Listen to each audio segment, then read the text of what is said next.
ফ্যাসিবাদী প্রধান শেখ হাসিনা ভারতের থেকে তাকে কেন্দ্র করে তার মাধ্যমে যে সমস্ত ক্যাম্পেইন চলছে, প্রচারণা চলছে, যে অপপ্রচার চলছে, সেই বিষয়গুলো হতে পারছে এই জন্য যে সে ভারতে আছে।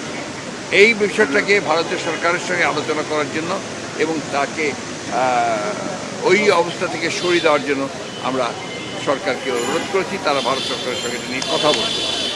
সেই সঙ্গে পার্বত্য চট্টগ্রামে যে ধরনের অস্থিরতা সৃষ্টি করার চেষ্টা করা হচ্ছে সেটাও আমরা কিন্তু আপনার বলেছি যে পার্বত্য চট্টগ্রামের ব্যাপারটাকে আরও গভীরভাবে দেখে সেখানে কারা এই ঘটনাগুলোর সঙ্গে জড়িত তাদের বিরুদ্ধে ব্যবস্থা নেওয়ার জন্য আমরা কথা বলেছি।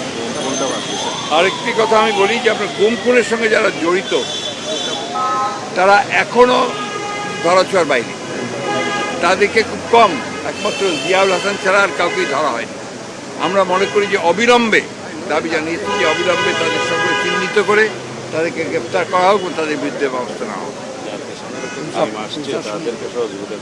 এবং জাতিসংঘের একটি দল এসছে এখানে, কিন্তু দুর্ভাগ্যজনকভাবে সেই দলটিকে যারা এর সঙ্গে জড়িত আছেন এই বিভিন্ন ডিপার্টমেন্টের, তারা তাদেরকে সেইভাবে সহযোগিতা করছে না।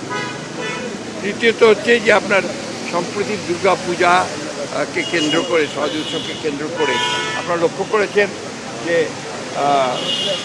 সনাতনী ধর্মের কিছু মানুষ, সবাই না, কিছু মানুষ তারা কিন্তু অত্যন্ত পরিকল্পিতভাবে জনগণেরকে উস্কে দিচ্ছে বাংলাদেশের বিরুদ্ধে। তারা অপপ্রচার চালাচ্ছে, একটা যে হিন্দু কমিউনিটির উপরে এখানে অত্যাচার হচ্ছে, নির্যাতন হচ্ছে, এই ধরনের কথাবার্তা তারা বলতে যাচ্ছে, যেটা সর্বৈম এটা মিথ্যা। আমরা সবাই জানে, এটা আপনারা দেখছেন হচ্ছে, এটা হচ্ছে একটা সুদূর পরিকল্পনা তাদের, যে বাংলাদেশে আপনার মাইনরিটিকে নির্যাতন করা হচ্ছে, বাংলাদেশের বিরুদ্ধে এটা একটা ষড়যন্ত্র বলে আমরা মনে করি। এই কথাগুলো আমরা তাদেরকে অত্যন্ত গুরুত্ব সহকারে বিবেচনার জন্য বলেছি, তার বিরুদ্ধে প্রয়োজনীয় ব্যবস্থা গ্রহণ করার জন্য। Thank you.